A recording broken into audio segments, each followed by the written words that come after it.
maunlad ang isang bayan kung hindi po sa magandang tulungan ng national government and local government. Kaya napakapalad, naglunsod ng Lipa, napakapalad ng lalawigan ng Batangas dahil meron po kaming matibay na kapartner sa national government sa pangunguna ni Executive Secretary Ralph Recto. Thank you po, Senator Ralph. Dito po nakita natin sa Batangas at sa Lipa na pwede naman pala tayong gumawa ng napakagagandang mga kalsada, na pwede naman tayong gumawa ng napakagagandang mga classroom. Alam mo, sabi nga namin kay Seksani, parang private school to, hindi parang classroom ng DepEd itong mga classroom dito sa Lipa.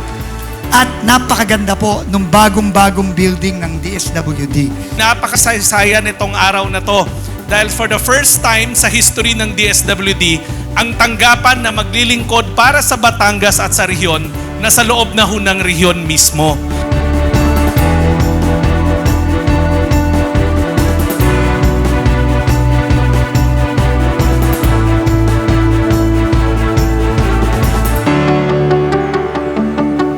Sa lalawigan ng Batangas, ipinapakita natin kahit may krisis, kapag tayo ay nagkakaisa at sama-samang tumutulong at sama-samang kumikilos, ang tunay na nakikinabang ay ang taong bayan.